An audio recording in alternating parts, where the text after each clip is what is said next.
Charles Jeffery, welcome to Taking Care of Business. And I honestly, every time I say your name, I have to say your first and last name. I feel like I'm doing a disservice to you if I don't, because it's such a great name. Do a lot of Yeah, people call you Charles Jeffery? no, I get called an awful lot worse. My- an awful lot worse. I don't, Um, I don't believe it. I'm finding it more confusing because since kind of making the change, I've kind of always been Charles in the industry, but now I do so much work with Americans. I seem to be getting called Charlie an awful lot more. I And I've got a client called Charlie, and it's like, hi, Charlie, from Charlie. I get emails. I don't know if they're for me. It's incredibly confusing. So, um, you know I think maybe I need to come up with some extra nickname, what which CJ. I used to get called that in school, because there was a couple of Charlies and Charleses in school, so I used to get called that. Um, but I'm sure, I don't know, maybe some people listening will be thinking that I call them something very different. Certainly not something we can say live on a podcast. Gonna say maybe we can take that off screen a little bit later on. So, Charles Jeffrey, you are the founder and managing director of Jeffrey Capital, a firm that is a leading portfolio and fund management firm specializing in formulating and structuring litigation investment strategies on behalf of a multi-strategy hedge fund. You operate across multiple jurisdictions, including the UK, Cayman Island, Cayman Islands, British Virgin Islands, Hong Kong, and the United States. You are personally listed in the 2022, 2023, and 2024 Law Dragon Top 100 Global Leaders in Litigation Finance. You started your career in litigation funding in 2014, but prior to founding Jeffrey Capital, you spent 4 years at Harbour, which is the largest privately owned litigation fund. And I think it would be amiss for me not to mention that you're also a rugby fan and player, and you know your way around a wine cellar, to say the least. Have I missed anything? Yeah, I'm not sure if you got that from Wikipedia or ChatGPT, but it sounds about right. Although, yeah, the rugby days are far behind me. As a middle-aged man in finance, I've been kind of converted to paddle. So paddle is now my entire personality. So other than Oh, that, yeah, I think most of it was about right. wonderful. Okay, so I sometimes ask guests what their top three favorite books are at the end of a podcast, but I feel I may ask you what your top three favorite wines are, just because I like to tap your brain with stuff like that. Okay, all right, Okay. I'll get thinking. Wonderful. So let's go back to the very beginning of your career. What first drew you to the world of litigation funding? Oh God, I don't know. I think I kind of fell into litigation finance, which I think a few people did circa 10 years ago. I don't think anybody goes to university to become a litigation financer. I think they, want to go into law or banking. Very rarely get into kind of a hybrid. So at the time, I was working for a small firm that specialized in kind of financial mis-selling, had a key insolvency aspect to it. I was also collecting book debts, etc. Working for a gentleman called Morris Power, who now owns a separate firm, litigation fund. And it was kind of his brainchild to set up a litigation fund whilst I was there, and I kind of naturally got moved across as a lot of my work at the time was working with insolvency practitioners and law firms. So I kind of naturally fell into it. Didn't understand the slightest thing I was doing when I started. It was a whole new world that I really, still to this day, probably don't understand what I was doing at the time. Um, but I'll never go back. I'll never go back and work for a law firm or anything like that again. It was a welcome move. I caught up with him not too long ago actually, and did express my thanks and gratitude for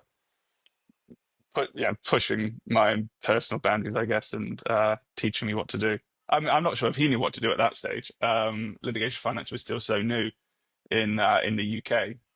You had your kind of big major firms, your Harbours, Burfords, etc. But the smaller ones that were coming through, it was incredibly challenging. And we found a niche within insolvency, very similar to the Mandalay style model. Um, we'll try and do what different to what they do and see if that works. And it did, and then kind of naturally moved on from there. So um, yeah, a long decade, a tiresome decade, but yeah, fun, really fun, and would recommend it to most people. I do recommend it to most people to make the change. Um, no, I think that's a really great introduction into litigation funding and your career as well. It just goes to show, like, if you don't do the things that you're passionate about, I don't really want to use the word passionate, but you're driven by what really interests you, it's just you may not succeed to the point where you have today. And I know you said you were a middle-aged man earlier on in the introduction, but you're really not. I do think that, like, for what you have achieved, you're relatively young, and I think that maybe if somebody, or perhaps yourself, went down a path that they didn't necessarily agree, would you still reach the point where, for example, you are today? um and yeah, also just goes to show what can come of taking a risk and challenging yourself. Yeah, I think it kind of is what makes litigation finance slightly different, I suppose, to just being a lawyer. Most lawyers are spending most of their days at their desk reading textbooks, searching case law, drafting letters for partners, responding on cases. Whereas litigation finance, there's kind of various different roles which one can take. You can be front office, which is very much going out, having coffees, um, winning work, working with the lawyers, insolvency practitioners, experts, corporates to bring in that kind of work. The other side could be, what I would say is more kind of middle office, which is the underwriters, the case managers, those that spend their time deep in the weeds, rummaging through the stuff that the front office has provided them. Uh, and it's a much more technical role. They have a much greater understanding of the law and how these cases work, and kind of running them on to completion. So that role is very catered for more senior lawyers that are maybe making the move out of a law firm. And then you have your kind of traditional back office roles, marketing, finance, any, I suppose, standard back office role. But the two key roles, I think, is either front or middle office. And maybe if you're really good and really sociable and you like hang around with lots of people and going to the cricket, then maybe a front office role is more for you, which tends to be where I found myself. But if you wanted a more technical role, or you're very deep in case knowledge and case law, and you're working with the lawyers on a daily basis to keep these cases on the straight and narrow, then a middle office case management role could be more for you. And what's great about both is that you can chop and change. You can do a little bit of both. If you are sat in the middle, it doesn't mean you're chained to your desk. You can go out and meet people and socialize and go to events, and everyone's got their own contact base. Likewise, if you are front office, it doesn't mean that you're not an idiot. You can still sit and understand your cases and prepare them for investment committee and working with the middle office. So I like that it's a little bit for everybody. There's no timesheets, regardless of which side of the fence you're on. So that makes a big difference. But yeah, a lot of people ask me about joining firm and joining the market in general. What are the key differences? And it is very, very different to a private practice life. It's very different to being in a bank or a fund, a hedge fund. It is different, but it's for me, it's more enjoyable at least. Yeah, it sounds really interesting, and I like the fact that there is that variety and that you can really play at your strengths, because as you said, there really is something for every kind of personality and skill set there. So prior to founding Jeffrey Capital, I mentioned that you've spent 4 years at Harbour. What were some of the most formative experiences during your time there? That's a good question. I thoroughly enjoyed my time at Harbour. I was very much mentored by Susan Dunn, who I think everybody in this game knows who Susan Dunn is. And we were incredibly close. So I think what Susan was really keen for everyone at the firm to learn, as well as the kind of wider management team, was, the variety of cases. I came into Harbour with very much a focus on insolvency and restructuring, both in kind of the UK and offshore jurisdictions. But very much was encouraged to span out further than that, looking at different types of claims, whether it's group action, competition, kind of Section 90 securities matters. So I learned a huge amount. And also, I think the attitude towards cases and how to deal with people, Susan just has a wonderful no-nonsense approach. And I think she gets huge respect for that. And I tried to piggyback off that, I guess. But it was, I did really thoroughly enjoy my time there, and was certainly sad to go. And I've still got a lot of friends that work there, and I still talk really fondly of the company. So I think that the number one thing that I really did take away from Harbour was learning more about different types of cases, how to structure different types of cases. You don't run an insolvency the way you would run a cat claim. They are different, and yeah, I do miss it. I had lunch with her not too long ago, and it was fantastic to catch up. So I hope she feels the same anyway. I'm sure she does. She's actually going to come on the podcast next week, so I will ask her for you. Please, yeah, yeah. You can edit out if she says that he's a dick or something. Just cut that bit out. That's the part where we accidentally lost signal. No, but I think Uh, that you've obviously got a right approach to going into a firm like that, and really just drawing in and being open to absorbing all the knowledge that you can from somebody like Susan and all the other incredible knowledgeable people that work there. And you've obviously applied that knowledge at Harbour itself and now at Jeffery Capital. And yeah, I think that you've done an amazing job going and doing that with Harbour and then making your own at Jeffery Capital. So, what inspired the leap from funder to founder? Was there a particular moment or insight that sparked the creation of Jeffrey Capital? that's another good question. You must have prepared these in advance.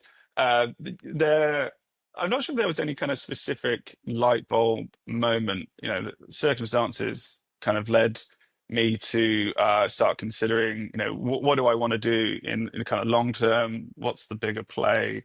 And was very close with a team in the US, and I think we saw a very large opportunity here in the UK with the way that the market is going, with recent changes in case law and investor appetite, that actually there could potentially be this is the time to strike. We are fortunate that we have tremendous backing, and I won't say that the market is distressed. I don't think that's fair, but with the opportunity that had presented itself, it made sense to do it, to go for it. And it's, yeah, lacking a little sleep. I'm losing a little hair, but I am thoroughly enjoying it. It is very different. It's very different. There were times in the past where I was at Harbour or LCM, and something would come up, and you'd sit there and think, well, that's not my problem. It's, someone else will deal with it. And now you're like, oh God, actually, no, this is my problem. I actually do have to deal with it. And it's meant that I started looking at things that maybe in the past I hadn't seen, I hadn't considered. Certainly, you know, making more informative decisions on case structuring, and in the past would have worked closely with the likes of Susan or Laura McPherson to get a steer on those decisions. But now when that kind of sits in on your desk, and it's your name above the door, it does make a difference. But I'm not sure there was one specific. I didn't wake up one morning and go, "This is exactly what I'm going to do." I knew that I wanted to do something bigger and better, and I guess all the kind of stars aligned in the right way that I ended up here today. So I am grateful for that, and I'm grateful for the team and everybody around me that helped made it happen. Yeah, I mean, I appreciate that there's no perfect moment to do anything. You just have to, just do it sometimes. But it does sound like you took a a great path to where you are today, like looking at the long-term plan, what you want to do, looking at the bigger picture, and then it's almost like you created your own luck. You know what they say about that, luck just doesn't happen, you work for it and then things come to you. um and I think that you're a prime example of that, which is great. Flattery will get you everywhere in this life. So Listen, I'm not flattering you, I'm just almost echoing back what I'm echoing what you have just said, just like saying it in another way. um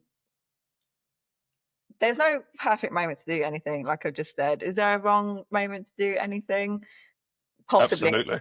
the right time to do it, but this is what your stars aligned, as you said. It was a good time to do it. Plus, also the you're very aware, like you're self-aware. So, whilst being at Harbour, thinking about the long term, it's just nice that, as you said, your stars lined up. Um, but Yeah, and I had some great, people to chat with, other individuals in the market, the likes of Nick Pont at Lock Capital. He's an amazing person to sit down and talk to because he's kind of done the same sort of thing. You've got the other side of the market, people like Matt Denny, who've kind of left LCM and gone and set their own kind of funding advisory and broking business, and is having great success. So they were really interesting people to talk to. You know, because it's a very, very different life. And again, chatting to Susan, I mean, Susan's run a firm now for, circa 20 years. Um, I don't know how she's still going. It's exhausting, but chatting to the right people as well, and understanding all the little nuances that again you wouldn't have had to consider before. But yeah, right people, right time, right discussions, kind of led to everything kicking off. And yeah, I'm loving every day of it. Um, Before we move on to my next question, I just, you just mentioned that you're now dealing with all the stuff that you wouldn't have wanted to deal with in the past. And I don't know if anybody else has said this, but I know Elon Musk has, and he says, when you're a founder or CEO of the business, your job is essentially to do all of the things that nobody else wants to do, the really difficult stuff where they turn to you for, fixing this problem. So it sounds like that's true in your case. And do you find yourself putting out more fires than doing the stuff that you were doing before? Yeah, it's a lot of firefighting. There's an awful lot of firefighting. Had something on a matter not too long ago, where in the past, it was very much this is a senior management intervention. Someone has to kind of get this matter under control, and then you kind of look around the room and you go, "Oh my God, oh, I'm the senior manager. Okay, I actually have to deal with this now." And then that was a kind of a slight bit of exposure that I'd not had before. And so you realize actually the decisions you're making are pretty serious, pretty binary. Whereas before I'd have been like, "Oh, I can give you an opinion on what I think is a good idea, or here's my note that I've written to help manage this situation," rather than being the one that says, "Actually, no, I have to do this." And yes, they are rubbish decisions sometimes. They're quite hard conversations to have, but you realize that you very much have to put yourself and your team and those around you first, rather than kind of delegating it and hoping someone else will make the decision. So that was a real learning curve, a real learning curve. How But does that make you feel when you're faced with a challenging decision? How do you handle that? Do you make are you good in making quick decisions, or do you like to take a second, go away, and contemplate it before having to give a firm answer? Or is it very much fact specific where, you have to just use your judgment, as I in like think there's approach to take is? I think there's a bit of both. I think you do have to. go on judgment, and if something smells off, the chances are it is out of date. But also, in the past, as I just mentioned, you would take advice from those around you, read their notes, read their memos to understand the situation better. And once you've kind of read all the data and you're then up to date with everything you think that has taken place, then you can go forward and make your decision. And you realize that you are gonna annoy people. People are gonna be, whichever decision you make, someone is going to be upset by it. But you have to make the decision in the best interests of the firm and the client. And I think, I don't know, maybe some people will sit there and think, oh, these guys are quite new, maybe they're a bit inexperienced. And if you kind of do come in with, a firm but fair position, try and come up with the right solution for everybody, that's fine. But I do think a quick decision is normally a good decision. You don't want people hanging around. What are we going to do? Where do we stand? I would very much just rather say, this is what we're going to do, and this is how we're going to do it, Yeah. and then sticking by that decision. Yeah. I think when you've got the knowledge and experience like you do, making that quick decision isn't necessarily a quick decision. It's just what you know, and what you know is, I'm assuming, proven to be right on multiple times. Yeah, I think you get to a stage where you don't, you have to learn to you learn from your wins probably more than you learn from your losses. So if you do make a decision and it is the right decision, try and understand, okay, well, what led me to make that decision, and you know, would I have changed it in any way? Could I have done anything slightly different? But making sure that you're always listening, always open to suggestions, and ultimately that I'm never going to be right all the time. So leave your ego behind, and if someone in the team says, "No, look, I disagree. I think it should be this," then being open and receptive to hearing that, and yeah, very much leaving your ego at the door. Um, I think that's a really great point of view and advice. So thank you for sharing that. So, starting a portfolio and fund management firm focused on litigation finance is certainly no small task. Um, how did you start, and what were the biggest challenges you faced in the early days of launching the firm? I think this market as a whole is really rather gossipy. And so I think one of the biggest challenges was, not just letting clients know our messaging, but letting other people in the market know. And so we spent a lot of time at the very beginning working with other funders, brokers, insurers, letting them know kind of who we are, what we're doing, why we're doing it, and getting that messaging across. That was a really key aspect in the beginning, was let's set our own messaging and not have people do it for us. There's quite a lot of firms in town that do this kind of work. We are at the kind of top end of the market. We only deal with typically higher grade investments, certainly higher in their value and ticket size. So again, kind of getting that messaging across was spending some time. And you know, our investment floor is typically $10 million, which naturally leads you to kind of $100 million plus claims. Now those are not super common. So another challenge is finding those investments, because your other major names, your Harbors, Burfords, Omnis, are interested, obviously, in that kind of large size in the market as well. So it's kind of coming in and saying, we're operating in the same sort of space as these great names. We have a slightly different view and how we do things, but that was also a challenge a bit, because you start a firm, you get dumped with huge amounts of I think people bring out their dead quite quick, and we were looking at a lot of stuff that was too small, not in our right jurisdiction. So it was a few long nights kind of sieving through all of that. A quick no is a good no, so we were just turning a lot down very quickly. Even some stuff that was meritorious and very interesting, we were just politely declining, saying this isn't where we want to be. We want to build our portfolio, very strong from the very beginning, and taking on the right sort of stuff. So the hardest part was letting people know that we're here to play, we're here to make a big impact, but we do want to sit at a slightly higher end. And I think that a lot of people, or what, why that doesn't make any sense. Do you not want to risk portfolio, nice spread book? And I think no, we were very much bigger is better for us, and that is has now kind of landed. That message is working, and the right stuff is now coming through. But it did take a bit of time. I think that that is a great approach to take. I mean, some may think it's a better idea to not lower standards, um, but take in business that you don't necessarily see yourself doing for long term, just in order to get some business in and start off. I mean, saying that out loud, it might not be the wrong approach for everybody to take if they haven't, built up their reputation enough to win the bigger tickets. But you clearly had built up that reputation already, so I think that's a really smart move for you. Yeah, I would say probably 90% of the work we get is from people that we already know.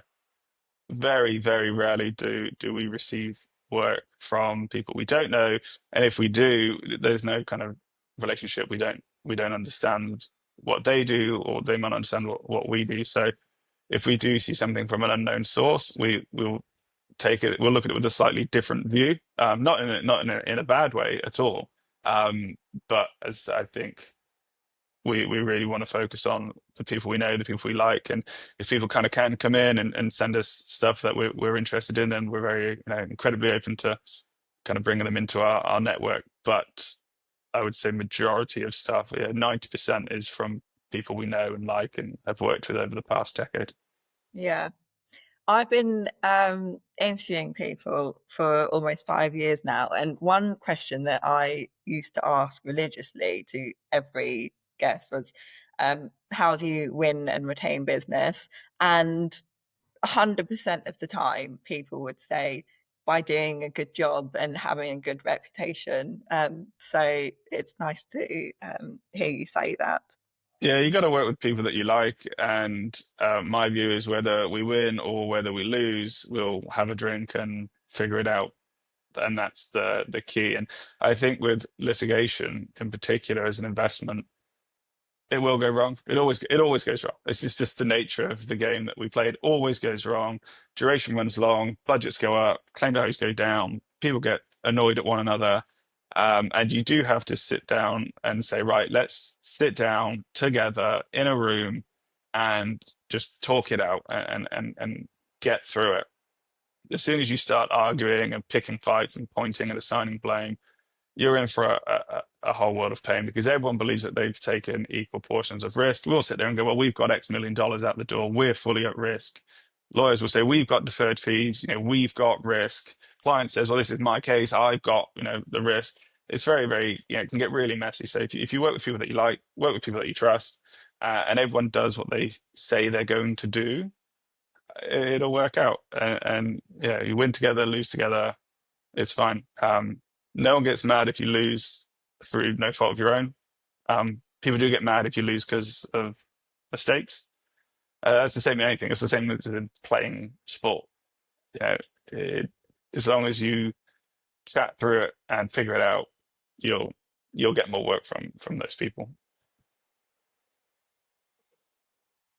Before I move on to my question, I have to just say, when I interviewed you for, I think, the Student Lawyer podcast, I remember you saying something similar, and it was actually a sound bite that we chose to go on the front. You said, "Do what you say you're going to do," and that has always just kind of like stuck with me whenever I've had something to do that is going to take a long time, but I've got a short deadline. You just do those extra hours into the evening, wake up early and just make sure you get it done. And I think that if you're working with, a team of, those people that you just mentioned, the lawyers, the client, the funders, the counsel, and everybody is, as you say, doing as they say they're going to do, it just obviously fosters a great culture, and everybody wants to work like that, I suppose. Yeah, or you just pick the right team. pick the right team. There's a section in our investment committee papers that we write, which details the team. It's a whole page.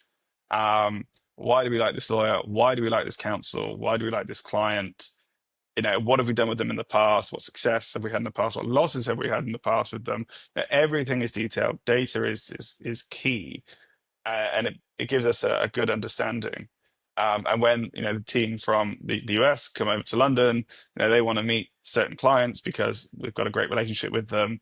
And they'll very much say, who should we be put in front of? Who should we be seeing? Who should we be sat down with? Who do we want to be spending our time with? Who should we want to get to know?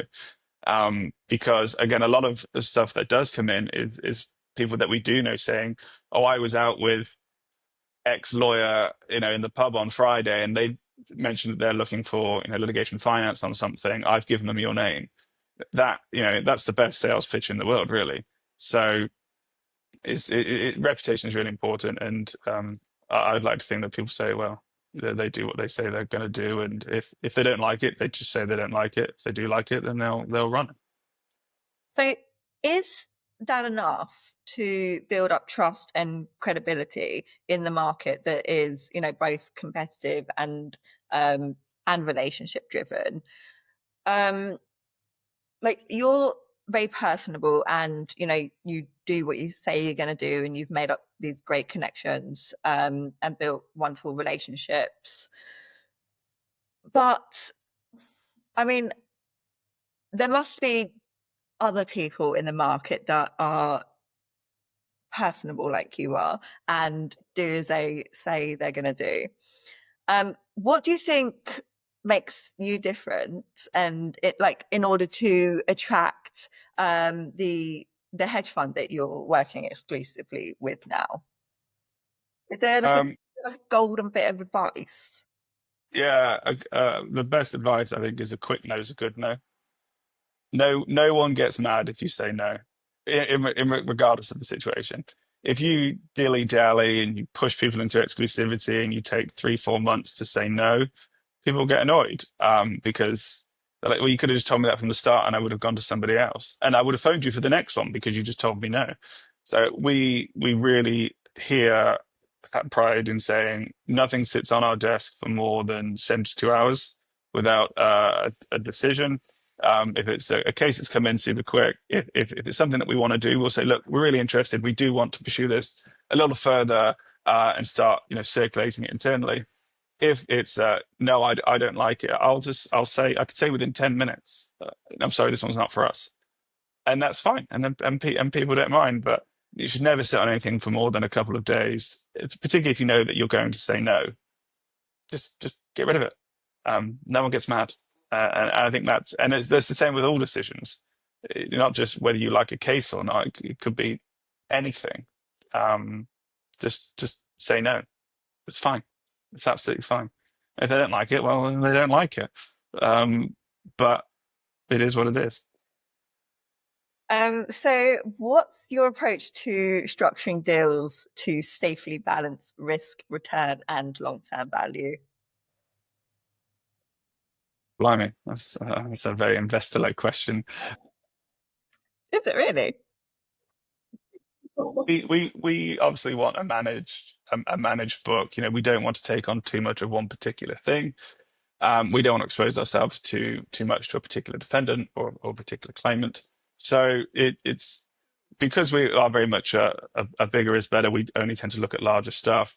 We're not normally in a position where we've got a 2 million here, 5 million here, and 20 million here. It's kind of all at that higher end. So we can't build a balanced book on the numbers. So it's very much on the case type, jurisdiction, defendant pattern, etc. Which courts are we in? And the US has a totally different approach to the UK. UK has a totally different approach to Asia. It's about finding, why do we like it? Is this gonna run for 7 years? If so, we're not really going to be that interested. Every lawyer will tell you this is going to settle in 3-4 years. That never happens. Duration always runs long. So having enough data to understand how long do I think this is actually going to run for? What is a realistic duration? It's like when you have claims against banks and people say, "Oh, this will settle. This is obviously going to settle." Um, Never settles. They will drag you to court. They might settle on the doorstep, but you're going to have to be prepared to kind of go the long way. So, um, managing duration is probably the number one thing. Is how long is the money going to be at the door for? Is that money priced reflective on its risk? Uh, but this is where the middle office individuals I was touching upon, this is where they really come into their own. This is their number one role is managing those cases and getting the most effective resolution in the most effective time. Don't settle too early because you might settle way too low, and that's not in anybody's interest, particularly not the client's best interest. Um, you don't want to run this, a 7, 8 year play because then the money's I won't say no longer worth it. That's not fair, but your IRR is just diminished massively. So it's striking the right balance of you can have some things that maybe run to 3 to 4 years, some things that run 4 to 5 years, and just having that kind of equal balance along the way. But you have to be prepared that not everything's going to win. There are going to be some losses. So make sure you truly understand your merits, you truly understand your downside. If things do take a turn for the worse, this is where the relationships with the clients really come in, where you can sit down and have a chat and say, look, this looks actually now, post disclosure, that this isn't as strong a case as we all thought it was. And as a result of which, maybe pursuing it isn't in anybody's best interest. So managing the downside is super, super important. And I won't pretend to know what a case manager or portfolio manager does on a day-to-day basis. It's very much the dark arts, but they are super important individuals. So it sounds like you have got your strategic decision making down to a fine art. And, as we said throughout this interview, you've got the experience, you've absorbed all of the knowledge like a sponge. But litigation financing must throw unexpected challenges your way from time to time. So if I am correct in saying that, what skill set do you think is needed to knock those challenges out the park? Is it a skill set to have the right team around you? Maybe skill sets in hiring. You do need to have the right people around you to be able to help make those decisions. Again, middle office, sorry, is where it's really, really key. Um, but also you understand that we are not a charity. We don't just give money out for free. And no one can just afford to write off 10, 20, 30, 40 million. It does suck when you lose. So you have to be able to manage those downside risks when they come up, and they will come up in every case. Something happens. It's litigation. It's not an easy road. Otherwise, everybody would do it. People wouldn't have to argue for a living if it was super easy. So you have to be able to learn to absorb the data, take that step back, speak to the right people, working closely with internally, externally with counsel, both senior and junior, to truly understand the situation that you're in, and then just make the decision. If the decision is that we're now going to go down a different path, we're going to do this instead on this particular matter, then great. If the decision is to shake hands and walk off, then that's what you do. Or if the decision is right, let's just turn the screw and let's just go at these people. Slot in the throat mentality, then you go for that as well. It's very, no case is the same. Every case is different. But the more you do it, the more experience you get, the easier it becomes, I guess. And I really believe in kind of the better you are, the harder you work. So the more we can do, the more we can learn, the better we become, the better decisions we'll be able to make. I love that. So, what advice would you offer to both junior professionals entering the field and more seasoned experts looking to sharpen their skills in litigation funding? Two things I think I biggest bits of advice are never fall in love with your own case. I've been there. I've done it. I think it was Susan actually that told me that, never fall in love with your own case because it looks great in your view. It looks great in your eyes. It's your client. It's your baby that you've nurtured. You're ready to go to investment committee. You have to be prepared that people that sit on investment committees are incredibly intelligent individuals. They have seen everything. And so when they are going to dissect your case, they're going to break it down. They're going to ask some very tough questions. And if you don't know your case truly inside and out, you're going to be stumped. But just don't fall in love with it because you then may start fighting with something that's probably not worth fighting for. And as a result, you end up disappointing your client, your team, your superiors. And then the other one is, do not, you can't come into this field with a lawyer hat on because you'll never invest in anything. A lawyer's job is, identifying risk and managing that risk and providing solutions. Whereas here, we're in the game of risk. We invest in risk. So you have to learn to underwrite as a fund manager rather than a lawyer. These are assets. These are investments assets that we're investing in, not just legal cases. So, okay, you might have on paper the greatest case in the world. It's an absolute slam dunk. The director wrote "I love fraud" on a piece of paper. Like it could be the easiest case on its merits in the world, but you look at it and go, well, recovery is difficult, duration is difficult, enforcement's going to be difficult, and before you know it, it's a great case, but it's a rubbish investment. There's a massive difference between what's a good case and a good investment. And you have to be able to distinguish the difference between the two. You could have a case that's got, what counsel would call 65% merits. Would I jump out of a plane with a parachute that was going to open 65% of the time? Absolutely not. That would be, would I invest in a case on that basis? Well, quite possibly. If there is a very good defendant, a very good fact pattern, a tremendous team, we're confident on the roadmap and duration. That's how we're investing in this. This is litigation. You can have the best case in the world. A judge might not like you. You could have a witness crumble. A witness could die, and anything could happen that could flip your case on its head. So you have to understand that every case has its risks, some bigger than others, but it's more than just about the straight up merits of the case. You look at the Supreme Court decision on Friday. There are some firms that have invested tens and hundreds of millions into these car mis-selling finance claims, PCP. And we said no from day one. We said we don't believe in this risk. And despite it being everyone saying it's a slam dunk, it's bound to win on paper, it didn't win. Partially, maybe. But the bank's liability has gone from 44 billion to 16 billion. These claims are now much harder to bring, much more difficult to prove. And for us, it just wasn't a good investment.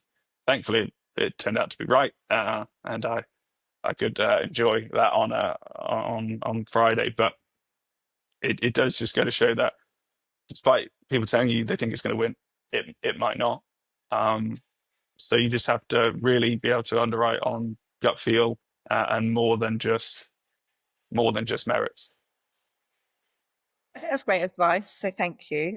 Just going back to your first piece, never falling in love with your own case. I guess if you always stick by that, it's much easier to, as you said earlier on, just say no.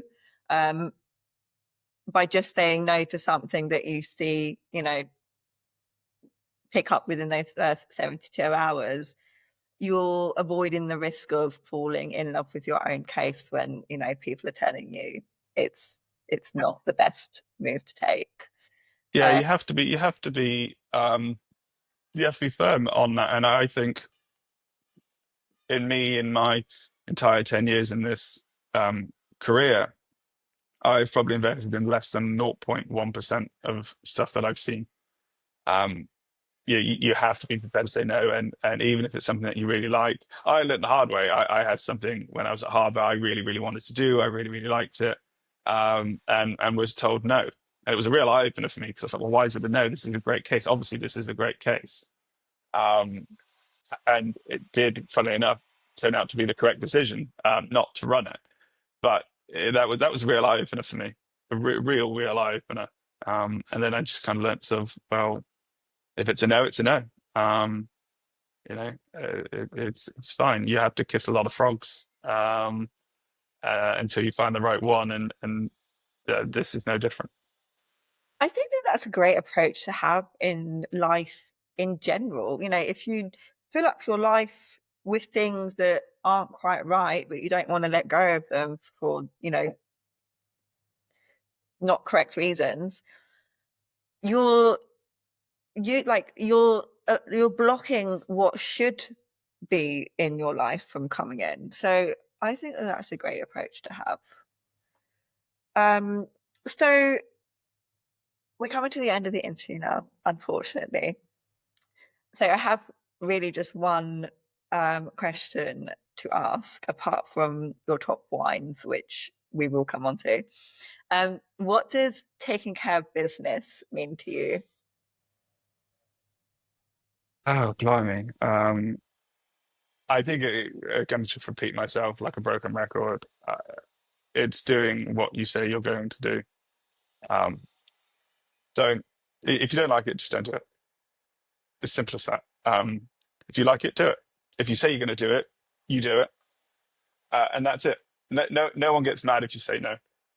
So a quick no is a good no, and I think that's probably going to be the hill I'll die on. Feel free to write it on my grave. A quick no is a good no. I love that advice. You could never sound like a broken record. You're one of those songs that people just play on repeat, repeat, repeat. So come on then. What are your top? I'm going to go with three. What are your top three wines that you're drinking at the moment? I would say um, 2005 Chateau Palmer. It's always been my personal favorite. I think 2002 Dom Pérignon P2. It's just fantastic in every way. And then I know there's probably gonna be someone that's listening, a very good friend of mine, who hates all of the wine I drink, but adores nothing more than a big heavy red. So I'm going to say a Beckstoffer by B Cellars, ideally 2019. I say that because he gave me a bottle of it not long ago. So, uh, but it was delicious. If you are listening, Well, thank you for all of your advice and top tips, Charles. It's always a pleasure. And I will be not hounding, but in touch about that podcast that we'll be hosting together one day, I hope in the future. that sounds good. Oh, this has been great. Thank you so much. Thank you for being a guest, and thank you for everybody for tuning in to another episode of Taking Care of Business.